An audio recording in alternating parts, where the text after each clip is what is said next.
So hello and welcome to another episode of Building Success, a real estate podcast.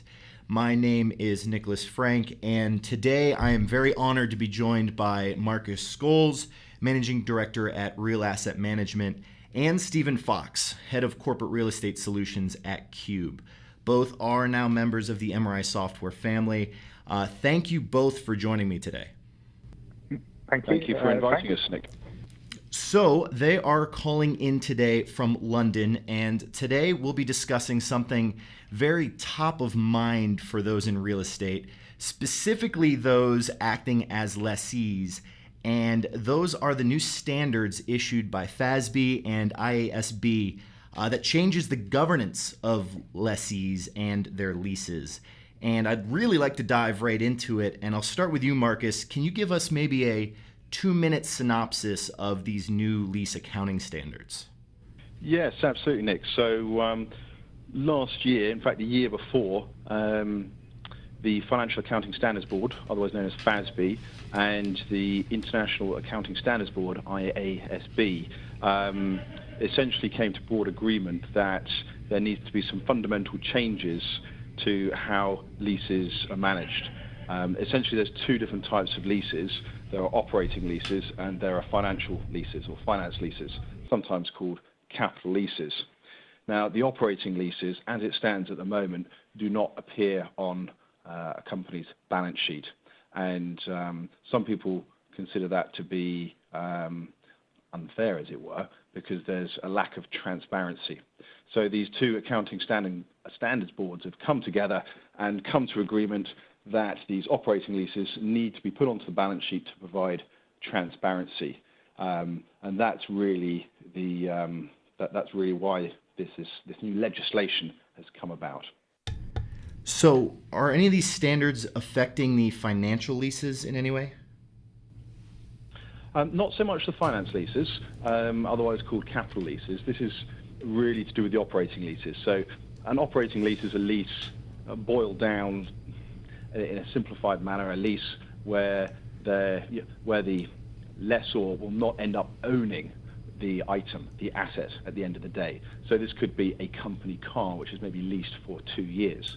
Obviously, that's very different to a finance or capital lease, which may be, for example, a building where you've got a mortgage essentially for 50 years and you will end up owning the building at the end of the day. So that's the fundamental difference. Now, the capital leases and finance leases are already on the balance sheet. So the asset associated with the lease it gets depreciated and it is on the balance sheet. It's fully transparent for everyone to see. Operating leases currently are not. So it's entirely possible that a company, and I use the term company, but it could be local government, could be central government, it could be a not-for-profit organisation, has got a significant amount of debt, leases, which are not on the balance sheet and are therefore not visible. So really this is only affecting the operating leases. Got it. So that explains what they're for. Can you maybe explain in a little detail why this has come about, who this is really meant to benefit? It's a really good question. Anybody who has any financial interest in an organisation, as I mentioned earlier, it's not just companies, but let's talk about companies for a minute. If I'm an investor and I'm considering investing in a company in Hong Kong, and there's another company that does a very similar business in London, I want to research those companies. I want to find out as much about them as possible. And one of those key things I'm going to look at is the accounts. And I think most people would agree that it's fair and reasonable if, when I'm looking at both of those companies, I can see exactly what debt those companies have. And at the moment, it could be stacked so that the company in Hong Kong has a huge amount of debt, which is off the balance sheet, which as an investor I cannot see, whereas the company in London doesn't have any operating leases, has all of their leases on the balance sheet. Now, as an investor, I'm a bit blind at the moment, and I think the accounting standards boards have realised, well, that's just not fair. And this is, again, not just for companies, government organisations, not-for-profits, and anybody who has a financial interest in those organisations and wants more transparency. Those are the people that are going to benefit from this new legislation. Sure, that makes sense, Marcus. Steve, I'm going to move over to you. I could see how for many organizations, they'll look at these new standards as probably time consuming. Are there upsides to businesses kind of going through this new process? Probably one main benefit, I think, for organisations, I think this standard is going to be quite burdensome for them, especially over the next 12 months and even on an ongoing basis as well, to sort of manage data and the calculations that need to go onto the balance sheet. However, I think there's an upside for organisations as well, and that is to get a better handle of their commitments.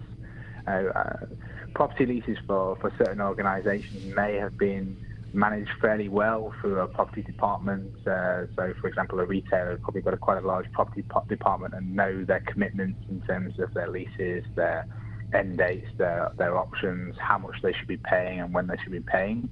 But for organisations that maybe don't have as much property or are quite decentralised, they may not have a full grasp of what leases they've got in the different business units around the world because they're owned by those local departments. And so this sort of gives a really good opportunity for businesses to get better handle on all of those commitments around the globe and potentially set up shared business centre functions to actually manage these centrally. But even for organisations that did have robust sort of property management and property lease management processes, it would still probably be the same scenario that any other types of non-property leases, so fleet cars, printer leases, equipment, those type of leases, again, will probably have sat with the local departmental manager and they would have signed the leases, have authorities to do so, but they get signed, a direct debit gets set up, and then the lease contract gets thrown into a drawer, into a filing cabinet, and you have no control over that on an ongoing basis because you're not managing the data points against it. You're just paying the lease, and you can end up getting rid of a car and continue to pay the fleet car lease, not knowing that you actually didn't have the car anymore. So I think that is the one benefit for organisations out of this whole process. So Steve, how will businesses be able to have an easier transition into these new standards? What's that going to look like for these businesses? A lot of the reporting standard changes typically impact the finance department. And this one is much wider because the finance department, again, doesn't typically manage the data, has necessarily no control over the data. So I think a key part of any project to undertake IFRS 16 or ASC 842 is to get stakeholder engagement and get responsibility in different departments to really work together to tackle this standard, to go and find where the leases are, extract that data, get it into a central function, and then really collaborate both initially in creating the initial calculations and budget impacts of the lease accounting standards, but then also an ongoing basis as well. So lease data for certain types of leases is very fluid. It's changing all the time. You've got break clauses, rent reviews. You've got options on leases that you can take advantage of.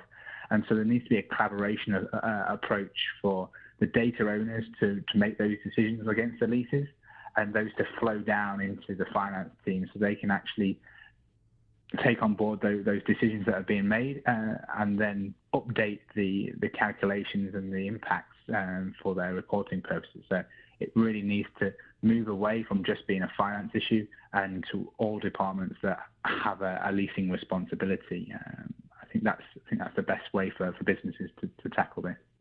Yeah, and hopefully these businesses are already aware of these timelines and really what it is that they need to be doing and working together to make this happen over the next couple of months, going into the next couple of years. And that's kind of where I want to go next. And Marcus, I'll come back to you.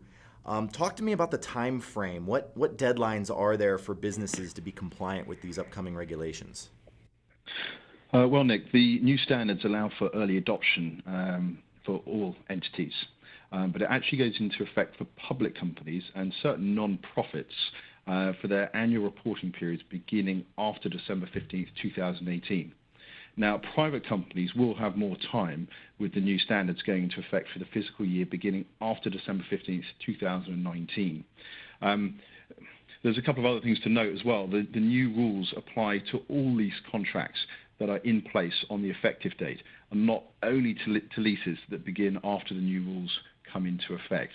So, time is ticking, and organisations really need to sort of get on with looking into this and get, taking effect with the rules. So what kind of challenges or obstacles, and this question is really for either of you, can you foresee in kind of the near term with people trying to meet these regulations? I'll go first if you like, Marcus. I think data is the biggest challenge here. Actually understanding what lease commitments a business has is a huge undertaking that needs to be had. And as I mentioned earlier, that's not something that the finance people can do alone. They really need to educate the rest of the business for them to understand what impact this standard is going to have, and for them to go off and find all of their leasing commitments. And some of those leasing commitments might not necessarily be something that the business itself has signed up for. It might be something that one of their suppliers have signed up for, a commitment that is directly resulting from the business that's being conducted with them. So, for example, a controlled manufacturing environment that's been dictated up the supply chain, and that might class as some element of leasing commitments for the business. So it's really understanding that data and getting early adoption to go and find those leases and then starting to model. Yeah, I agree with you. Essentially, data is a big issue. Getting that data ready, getting it scrubbed. A lot of the data at the moment sits in filing cabinets. It's not held digitally, and that's going to be a huge problem. A lot of this data is held at local offices, regional offices, and not held centrally in a database or at the headquarters. So there's a lot of groundwork to be done to collect all this data. There's the obvious timeline issue. People as well. I mean, there's a lot of different people that will need to get involved in this project. It's not just the accountants. Risk managers will now need to get involved in this process as well. Technology is another obvious one. Organisations will need to get systems in place. Their current systems may or may not be able to manage the new legislation. So a lot of organisations are going to have to go to market, evaluate systems, and then go through the process of getting that data into the system, get it tested all in time. So there's quite a few different pieces that need to come together in order to have a successful result. So those are the main challenges that I can foresee. There's only 12 months left as well, so that timeline is really sort of getting shorter now as well. So I think that's a big challenge for businesses and handling. Yeah, I mean, are there any other things you'd like our listeners to be aware of when it comes to these regulations, the ASC 842 and IFRS 16? I guess Marcus alluded to it in his previous one, and I think it's the role of that technology can play in helping organisations tackle this post-2019, but then also pre-2019 and also post-2019 to actually do your sort of initial budget figures for the impact and getting a system to do those calculations for you. And then also getting a platform that can really help business collaborate and the different departments collaborate on the project, and making sure that the data managers or data owners are actually owning the data, they're updating it periodically, and when any of those changes impact the potential calculations, that the finance team and the finance lead and the reporting manager that's responsible for the lease accounting, IFRS 16, ASC 842 are aware of those changes and then can do the appropriate recalculations through a system. And then there's also the data controls that are there as well, actually getting auditability on data point changes and SOX compliance and things like that. And that's just not going to be possible if you're doing that through an Excel spreadsheet. You really need to have those controls and that accountability for the data and the calculations that are being done. Yeah, absolutely. And looking at the opportunities, the new lease regulations can be seen as an opportunity to upgrade platforms that may previously have lacked investment. Typically, revenue-generating systems within organisations get a lot of the budget and the time. Well, due to the new legislation, this can actually give the accountants and property managers the opportunity to secure funding to upgrade or replace legacy systems, because they have no choice but to become compliant, and they will need systems in place. So, the impetus for change, is in the air, and that could well be an opportunity. Well, Marcus, Steve, I certainly appreciate you, both of you, taking the time to join me today. I'm sure the coming year will be exciting times for both of you. We can't wait. For us here at Building Success, please feel free to reach out, leave a comment on iTunes. And if you like what you hear, please subscribe. And until next time, we will see you later.